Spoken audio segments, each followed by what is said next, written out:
સુપ્રભાતમ વિદ્યાર્થી મિત્રો, આજે આપણે ધોરણ 11 વિષય સંસ્કૃત એનો આપણે અભ્યાસ કરીશું.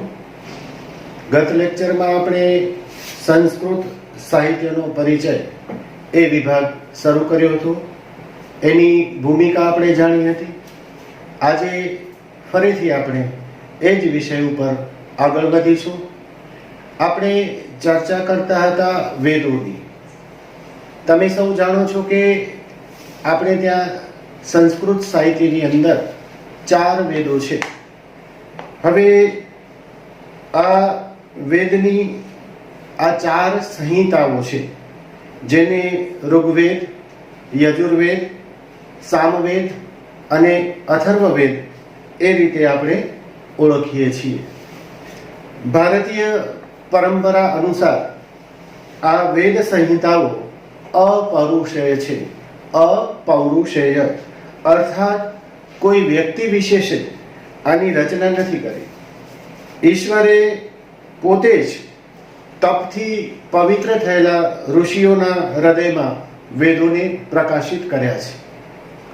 અપૌરુષેય એટલે કોઈ વ્યક્તિએ એની રચના નથી કરી, પણ જે ઋષિઓએ વર્ષોની તપશ્ચર્યાથી જેના આત્માને હૃદયને પવિત્ર કર્યો છે, એવા ઋષિઓના હૃદયમાં ઈશ્વરે આ વેદોને પ્રકાશિત કર્યા છે. ઈશ્વર જેમ અનાદિ છે, અનંત છે અને અવિનાશી છે, તેમ ઈશ્વરનું જ્ઞાન એવા વેદો પણ અવિનાશી, અનંત અને અનાદિ છે. જેમના હૃદયમાં વેદોએ પ્રકાશ કર્યો છે એ ઋષિઓને મંત્ર દ્રષ્ટા કે વેદના દ્રષ્ટા તરીકે આપણે ઓળખીએ છીએ. તો આટલી ભૂમિકા પછી આપણે સૌ પ્રથમ વેદ જે આવે છે એનું નામ છે ઋગ્વેદ. એની આપણે માહિતી જોઈશું. એના વિષયની આપણે વાત કરીએ તો ઋગ્વેદનો જે વિષય છે એની ચર્ચા કરીએ તો 4 સંહિતાઓમાં ઋગ્વેદ પ્રથમ ક્રમે આવે છે.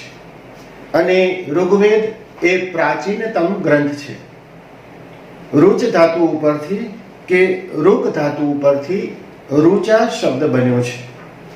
વૈદિક પરંપરા પ્રમાણે જેમાં સ્તુતિ કરવામાં આવી હોય કે મંત્ર ને ઋક કે રુચા કહે છે.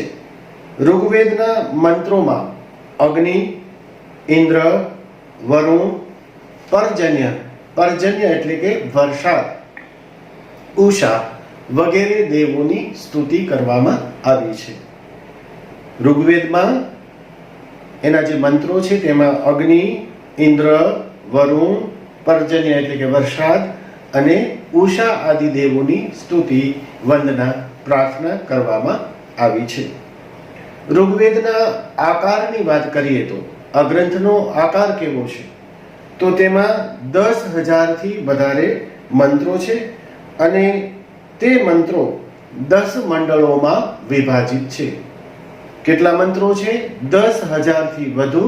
અને આ મંત્રો છે એ 10 મંડળોમાં વિભાજિત છે. દરેક મંડળમાં અનેક સૂક્તો આવેલા છે.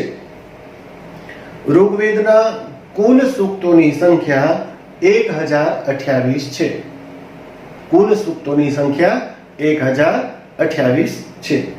તેમાં રહેલા મંત્રોની કુલ સંખ્યા 10,552. કેટલા મંત્રો છે? 10,552 મંત્રો છે.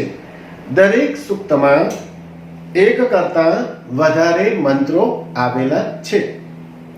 ઋગ્વેદની 5 શાખાઓ હતી. કેટલી શાખાઓ હતી? 5 શાખાઓ હતી, જેમાંથી હાલમાં આપણને 2 શાખાઓ પ્રાપ્ત થાય છે, જેના નામ શાક્લ અને બાષ્કલ છે. અત્યારે આપણી સમક્ષ 2 શાખાઓ છે, શાક્લ અને બાષ્કલ. ઋગ્વેદના મહિમાની આપણે વાત કરીએ તો ઋગ્વેદમાં આવતા પુરુષ સૂક્ત, નાસદીય સૂક્ત, હિરણ્ય ગર્ભ સૂક્ત જેવા દાર્શનિક સૂક્તો, આ ઉપરાંત સંજ્ઞાન સૂક્ત, દાન સ્તુતિ સૂક્ત, વિવાહ સૂક્ત જેવા પારંપરિક અને પારિવારિક અને સામાજિક સૂક્તો છે તથા પૂર્વા ઉર્વશી સંવાદ સૂક્ત, શર્માપણી સંવાદ સૂક્ત જેવા સંવાદ સૂક્તો ખૂબ મહત્વના છે અને તે ખૂબ પ્રસિદ્ધિ પામ્યા છે. અહીં આવેલા સંવાદ સૂક્તો ઉપરથી સંસ્કૃત નાટ્ય સાહિત્યનો વિકાસ થયો હોવાનું મનાય છે. ઋગ્વેદની સૂક્તિઓની આપણે વાત કરીએ તો કેટલીક સૂક્તિઓ પ્રચલિત છે જે આપણના સાહિત્યમાં અથવા પાઠ્યપુસ્તકમાં ક્યાંક ને ક્યાંક તમે અત્યાર સુધી ભણી આવ્યા હશો. એમાં ખૂબ અગત્યની અને મહત્વની સૂક્તિ છે એકમ સત વિપ્રા બહુધા વદંતી. એકમ સત વિપ્રા બહુધા વદંતી. ઋગ્વેદની ઋચા મંડળ 1 સૂક્ત 168 અને ઋચા નંબર 46 ઉપર આ સૂક્તિ આવેલી છે, જેનો અર્થ એવો થાય છે કે સત્યને, ઈશ્વરને સત્ય એક છે જેને વિદ્વાનો અનેક રીતે કહે છે. એક સત્યને, એક ઈશ્વરને વિદ્વાનો અનેક રીતે કહે છે. બીજી સૂક્તિ છે સામા સત્યોક્તિ પરિપાતુ વિશ્વત.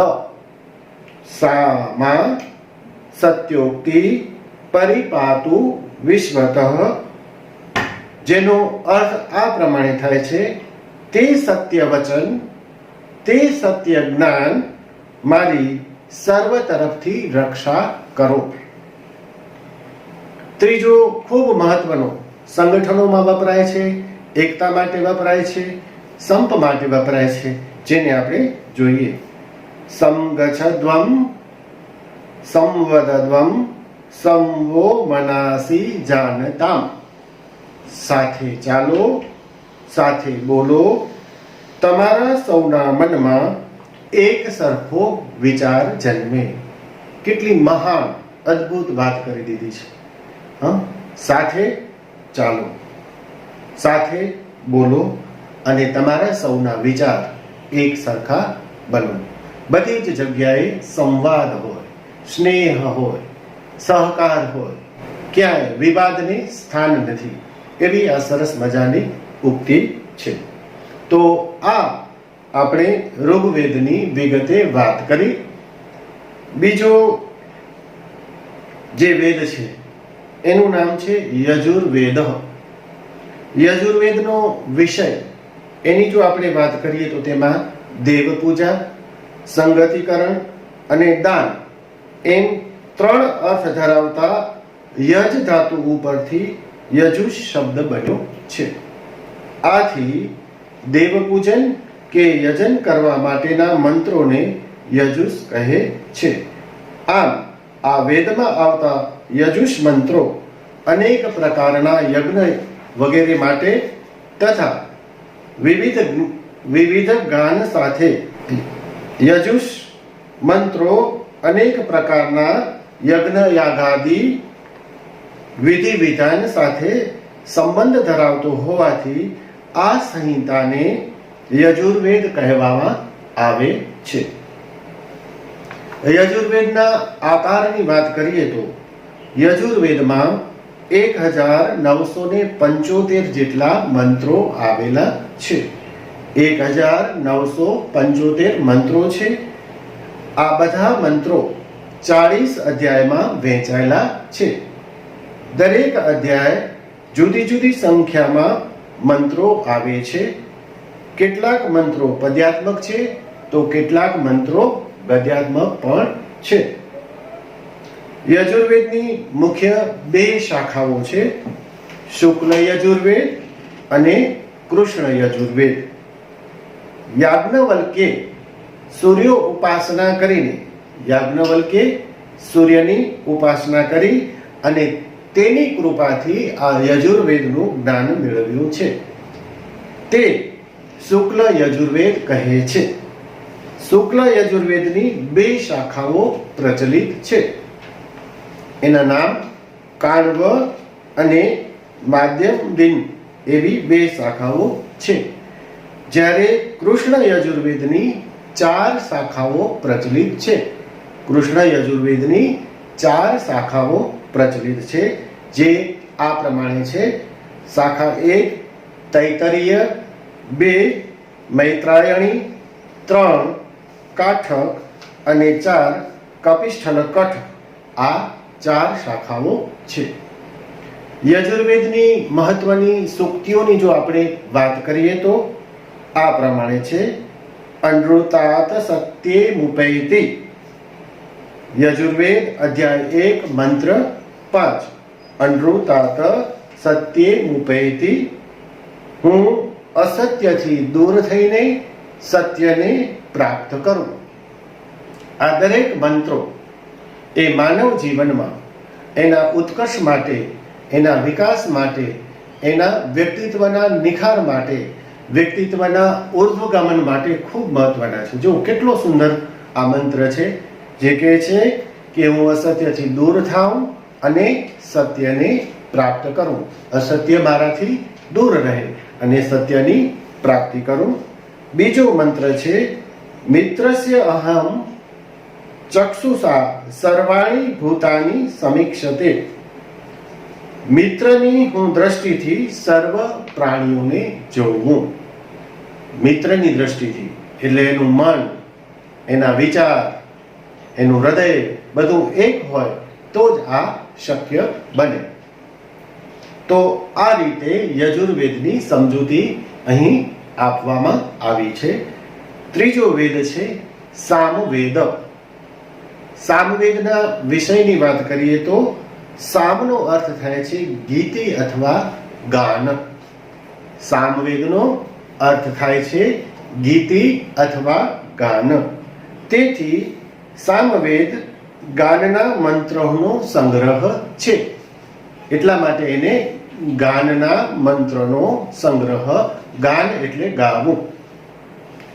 યજ્ઞના અવસરે ઉદ્ગાતા ઋત્વિજ દેવતાઓનું સ્તુતિગાન આ મંત્રોથી કરે છે.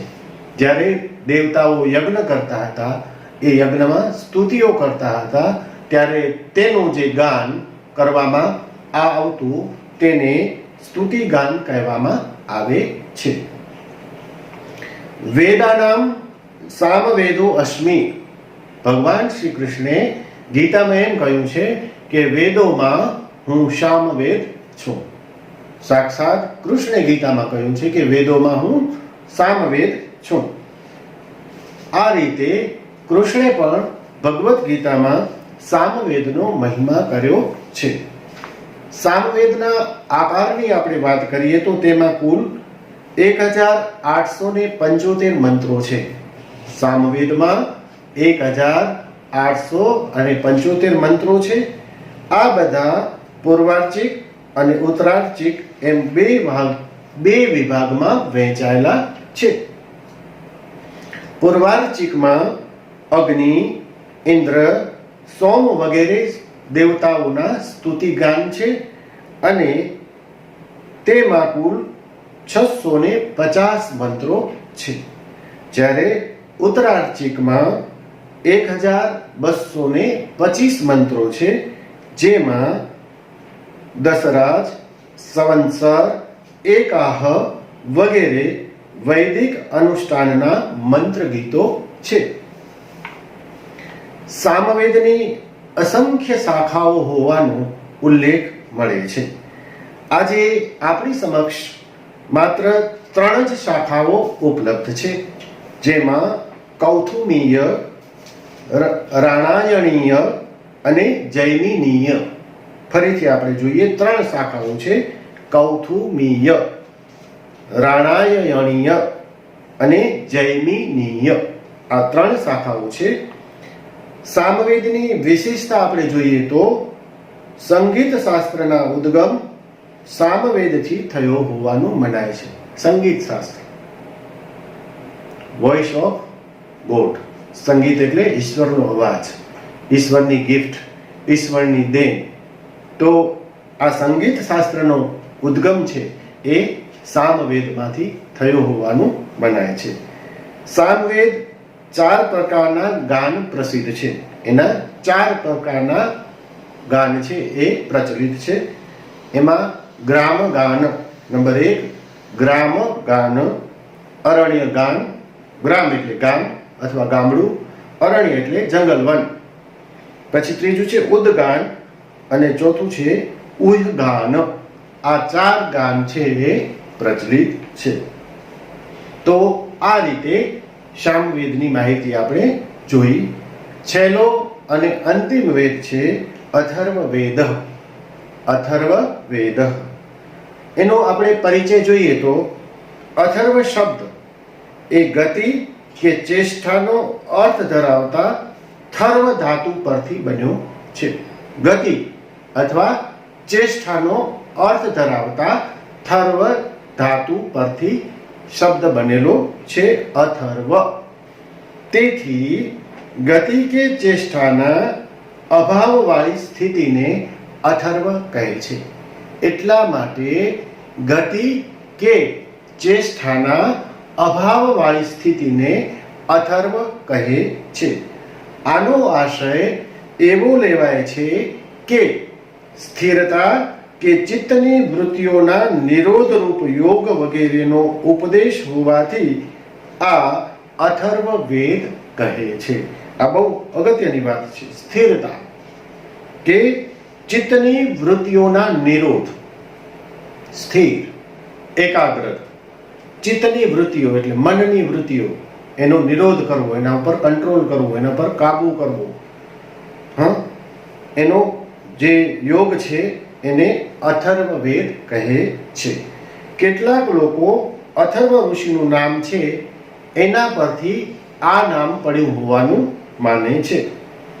અથર્વ નામના ઋષિએ આ મંત્રોનું દર્શન કર્યું હોવાથી તેને અથર્વવેદ કહેવાયો છે એમ કહે છે. જો કે આરંભમાં વેદત્રયીમાં તેનું સ્થાન ન હતું.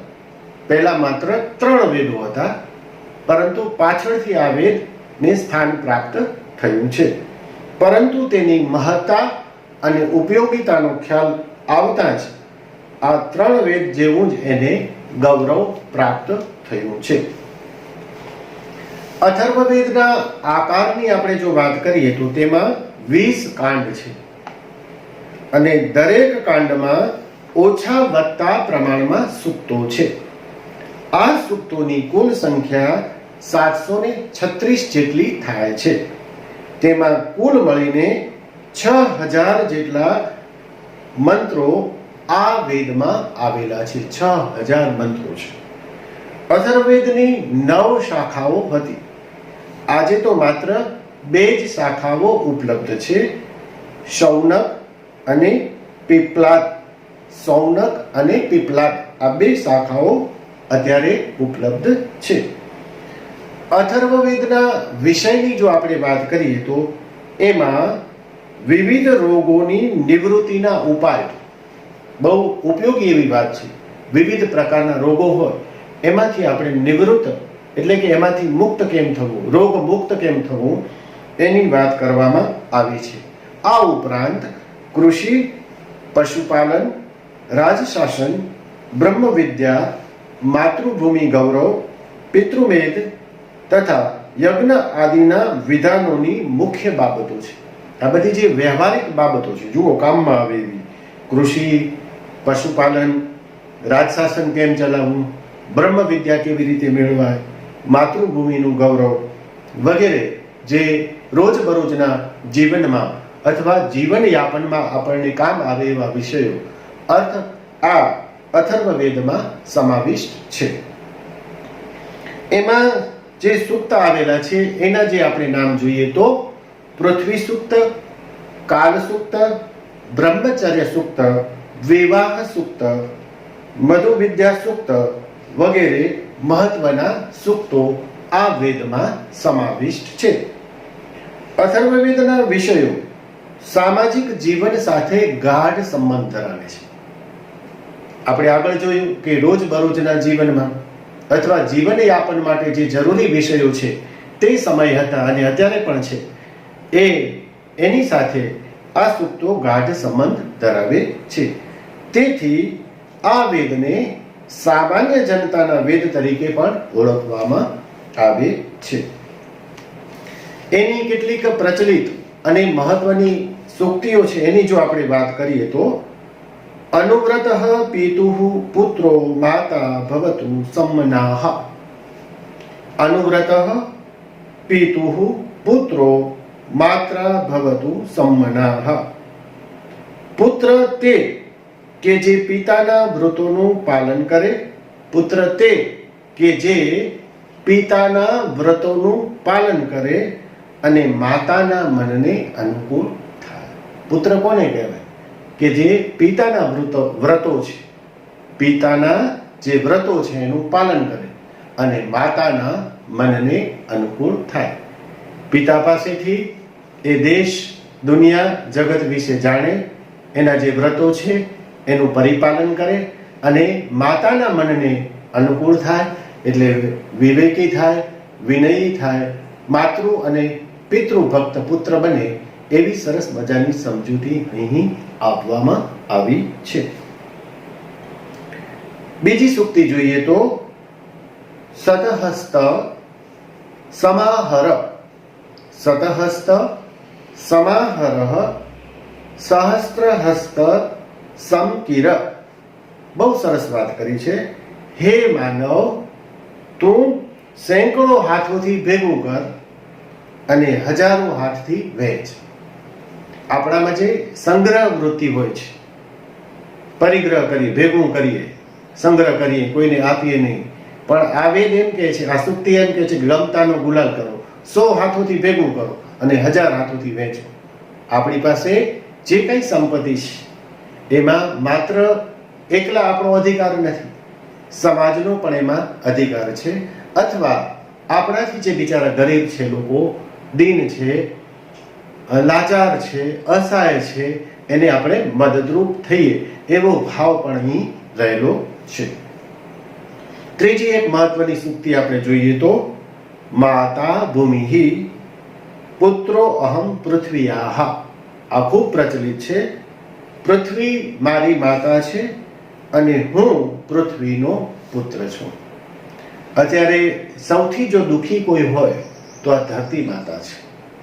એના ઉપર આપણે અત્યાચાર કરતા જ જઈએ છીએ. આપણા વેદોએ સદીઓ પહેલા એક સરસ મજાની આપણને વ્યાખ્યા આપી કે પૃથ્વી એટલે કે આ ધરતી, એને માતા સમાન માનો. આપણે આ પૃથ્વીના પેટાળમાંથી ખનીજો, ડીઝલ, પેટ્રોલ ખૂબ કાઢીએ છીએ, પાણી બધું જ શોષણ કરીએ છીએ, અત્યાચાર કરીએ છીએ, એના પરના વૃક્ષોનું નિકંદન કાઢીએ છીએ. તો એને માનો દરજ્જો આપ્યો છે. પૃથ્વી માતા છે અને હું એનો પુત્ર છું, એટલે આપણે એનું સન્માન કરીએ, એનો આદર કરીએ, એને નમન કરીએ માતાને, પૃથ્વી માતાને, એવો ભાવ અહીંયા વ્યક્ત થયો છે. તો આ રીતે વિદ્યાર્થી મિત્રો 4 વેદો છે એની આપણે ટૂંકમાં સમજૂતી મેળવી. એના મંત્રો, એના સૂક્તો, એનો આકાર, એનો વિષય વસ્તુ અને એમાં જે પ્રચલિત સૂક્તિઓ છે એની આપણે સમજૂતી મેળવી.